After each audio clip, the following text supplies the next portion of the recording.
अस्सलाम वालेकुम दोस्तों, सबसे पहले तो ईद का चांद मुबारक। आज चांद रात है, सुबह इंशाल्लाह ईद होगी। मेरा नाम है वकास, आप देख रहे हैं सब भाई, और हम बात कर रहे हैं आपके साथ मस्कत से।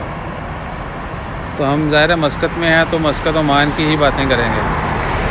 तो आपको पता है कि ईद जो है वो पहले तो कर्फ्यू की अफवाह चल रही थी कि कर्फ्यू इम्पोज़ किया जाएगा ड्यूरिंग ईद हॉलीडे, यानी ईद की जो छुट्टियाँ वहाँ उनके दौरान कर्फ्यू लगाया जाएगा। उसकी रीज़न क्या थी?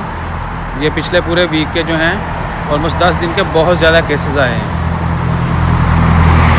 तो चूँकि कर्फ्यू का जो फ़ैसला है वो नहीं किया गया, उसके बावजूद हदायत दी गई कि सख्ती बहुत ज़्यादा की जाएगी, यानी गैदरिंग, किसी भी किस्म की गैदरिंग, कोई मजलिस, कोई पार्टी, कोई मिलना जुलना जो है वो नहीं होगा।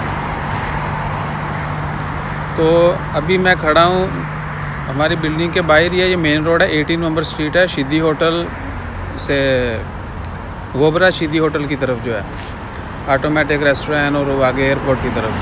तो आप देख लें ये पीछे रोड है, ये वैसे तो खचाखच भरी होती है नॉर्मल दिनों में, लेकिन अभी आज चूँकि चांद रात है तो ट्रैफिक काफ़ी ज़्यादा होनी चाहिए,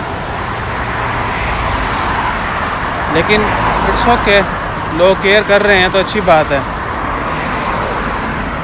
तो आप लोग भी सिर्फ जो है इंतहाई एमरजेंसी में बाहर निकलें, बहुत ज़रूरत है तो निकलें, क्योंकि एक तो वैसे भी जो है आरओपी और मिनिस्ट्री ऑफ क्या कहते हैं वजारत हेल्थ जो है MOH और सुप्रीम कोर्ट, उन्होंने सख्ती से मना किया गया है कि बाहर नहीं निकला जाएगा, गैदरिंग नहीं की जाएगी, बिला वजह बाहर मत निकलें। मास्क मेरा जेब में है, तो ज़रूरी है कि अगर आप रोड में जाते हैं तो ज़रूर मास्क पहनें, और कहीं मॉल में, ग्रोसरी शॉप्स, कहीं भी ऐसी वैसी जगह पे जाते हैं तो हैंड सैनिटाइज़र और ग्लव्स जो हैं वो भी मैंडेटरी हैं। मास्क के बगैर जो है इट्स नॉट बियर, यह बर्दाश्त नहीं होगा कि आप जो है ना मास्क के बगैर फिरें। और इसके अगेंस्ट जो है अगर आप वायलेट करते हैं कोई भी रूल, यानी मास्क भी नहीं पहनेंगे, तो आपको फ़ाइन का सामना करना पड़ेगा और जेल भी जा सकते हैं, कानूनी कार्रवाई की जाएगी। तो ये देख लें रोड व्यू, यानी लाइन लगी होती गाड़ियों की, लेकिन अभी क्या है, नथिंग, कुछ भी शो नहीं हो रहा है।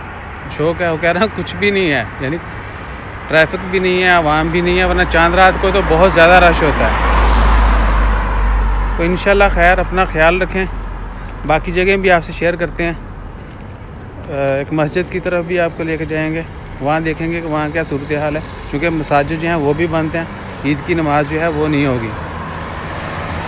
तो बाकी एरियाज भी आपको दिखाते हैं।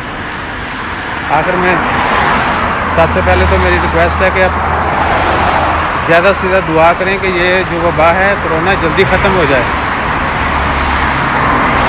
और जितने भी लोग मुश्किल का शिकार हैं, जो मरीज़ हैं, अल्लाह ताला उनको सेहत दे, जो मुश्किल का शिकार हैं, अल्लाह ताला उनकी मुश्किलात आसान करे। तो अपना ख्याल रखिए, अपनी फैमिली, चीज़ों का, दोस्त अहबाब का ख्याल रखिए, और हमारे चैनल को ज़रूर सब्सक्राइब कीजिए। जज़ाकल्लाह, अल्लाह हाफ़िज़।